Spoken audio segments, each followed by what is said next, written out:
Hello बच्चों, next हमारा जो टॉपिक है वो है resonating structure for carbon dioxide. ठीक है, कार्बन डाइऑक्साइड के लिए रेजोनेटिंग स्ट्रक्चर हम कैसे ड्रॉ करेंगे। तो जैसे कि आपको पता है, चलो पहले मैं लेविस डॉट स्ट्रक्चर्स के अकॉर्डिंग आपको बता देती हूँ कि कार्बन डाइऑक्साइड की स्ट्रक्चर हम कैसे ड्रॉ करेंगे।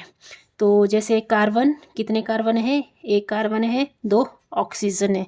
ठीक है, लिख लिया ऐसे। फिर वैलेंस इलेक्ट्रॉन, वैलेंस इलेक्ट्रॉन देखने हमने, कार्बन का एटॉमिक नंबर होता है 6। तो 6 मतलब 2 4, आउटर मोस्ट शेल में इलेक्ट्रॉन 4। वैलेंस इलेक्ट्रॉन कितने हैं कार्बन के? 4। और ऑक्सीजन, ऑक्सीजन का एटॉमिक नंबर होता है 8 2 6, मतलब आउटर मोस्ट शेल में 6 इलेक्ट्रॉन। कार्बन ऑक्सीजन के आउटर मोस्ट शेल में 6 इलेक्ट्रॉन। तो टोटल कर लेंगे इसको सबसे पहले, तो ये आ जाएंगे 16 इलेक्ट्रॉन। ठीक है, 16 इलेक्ट्रॉन के आगे हमारे वैलेंस इलेक्ट्रॉन। अब ऑक्टेट कंप्लीट करने के लिए कार्बन को कितने चाहिए होते हैं? 8। 8 इलेक्ट्रॉन से इसका ऑक्टेट कंप्लीट हो जाता है। ऑक्सीजन का भी 8 इलेक्ट्रॉन चाहिए ऑक्टेट कंप्लीट करने के लिए। ठीक है, तो ये टोटल इलेक्ट्रॉन कितने हो गए? 24 इलेक्ट्रॉन। ठीक है, 24 इलेक्ट्रॉन कंप्लीट हो गए हमारे ऑक्टेट। अब हमने बॉन्ड पेयर निकालना है। बॉन्ड पेयर निकालने के लिए, बॉन्ड पेयर इलेक्ट्रॉन निकालने के लिए हमें क्या करना पड़ेगा? जो टोटल ऑक्टेट में इलेक्ट्रॉन बन रहे हैं, ऑक्टेट में कितने इलेक्ट्रॉन बन रहे हैं? 24 इलेक्ट्रॉन। उसको हमने उसमें से हमने क्या कर देना है? वैलेंस इलेक्ट्रॉन को सब्ट्रैक्ट कर देना है। तो हमारे बॉन्ड पेयर इलेक्ट्रॉन बच जाएंगे। कितने बचेंगे? 18 इलेक्ट्रॉन। 18 इलेक्ट्रॉन का, 8 इलेक्ट्रॉन का मतलब है कि ये, मतलब एक बॉन्ड में कितने इलेक्ट्रॉन होते हैं? 2 इलेक्ट्रॉन होते हैं। तो हमारे कितने बॉन्ड बन जाएंगे? 4 बॉन्ड। 4 बॉन्ड बन जाएंगे इसमें। ठीक है, फिर है lone pair electron. Lone pair electron के लिए अब यहाँ से 8 इलेक्ट्रॉन तो बॉन्ड पेयरिंग में यूज़ हो गए, है ना। और कितने थे हमारे वैलेंस इलेक्ट्रॉन? टोटल ही हमारे पास 16 थे। 16 वैलेंस इलेक्ट्रॉन थे और 8 इलेक्ट्रॉन इसमें से बॉन्ड पेयर के लिए यूज़ कर लिए गए। और बचे कितने? 8 इलेक्ट्रॉन इसमें लोन पेयर बच गए।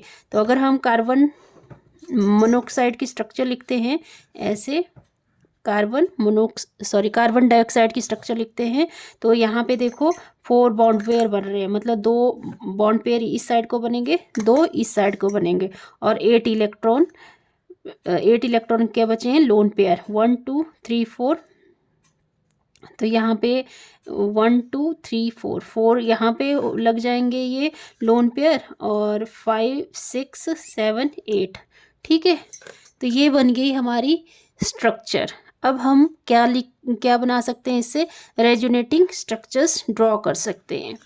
तो रेजोनेटिंग स्ट्रक्चर ड्रॉ कैसे करेंगे? तो हमें पता है, यहाँ से हम क्या कर सकते हैं? लोन पेयर को, अगर हम इस लोन पेयर को शिफ्ट कराएं यहाँ पे, और ये जो पाई बॉन्ड है इसको हम यहाँ शिफ्ट कराएं, तो हमारा क्या रेजोनेटिंग स्ट्रक्चर कैसा बन जाएगा? यहाँ पे कार्बन, और यहाँ पे ऑक्सीजन, और यहाँ पे ऑक्सीजन। तो यहाँ से 2 इलेक्ट्रॉन चले गए, मतलब यहाँ पे क्या बन जाएगा? Triple bond. पहले 2 बॉन्ड हैं यहाँ पे, अब यहाँ 2 इलेक्ट्रॉन क्या बनाएंगे? एक बॉन्ड बनाएंगे। तो यहाँ पे 2 इलेक्ट्रॉन क्या बना रहे हैं? बॉन्ड बना रहे हैं। तो यहाँ पे ट्रिपल बॉन्ड लग जाएगा और यहाँ पे बचेंगे 2 इलेक्ट्रॉन। ठीक है, अब यहाँ से ये एक बॉन्ड टूटेगा तो इसमें 2 इलेक्ट्रॉन यहाँ पे आ जाएंगे। 1 2 4 तो पहले से ही हैं, और 2 और आ जाएंगे। ठीक है, तो इस तरह का हमारा स्ट्रक्चर बना। तो यहाँ पे देख रहे होंगे आप, यहाँ पे क्या हो रहा है? यहाँ पे इलेक्ट्रॉन डेंसिटी ज़्यादा हो रही है, मतलब इलेक्ट्रॉन ज़्यादा हो गया, तो यहाँ पे नेगेटिव चार्ज लग जाएगा। और यहाँ पे इलेक्ट्रॉन की कमी है तो यहाँ पे पॉजिटिव चार्ज लग जाएगा।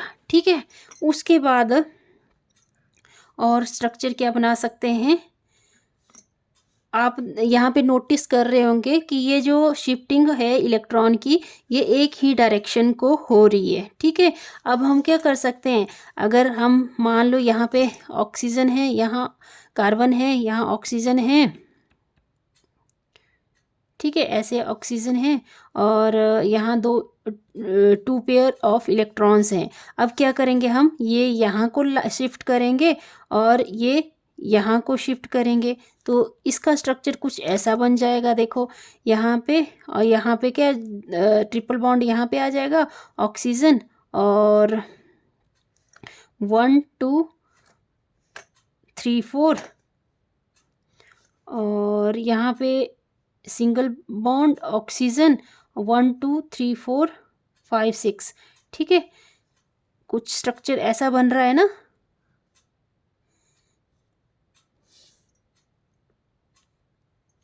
तो यहाँ पे देखो,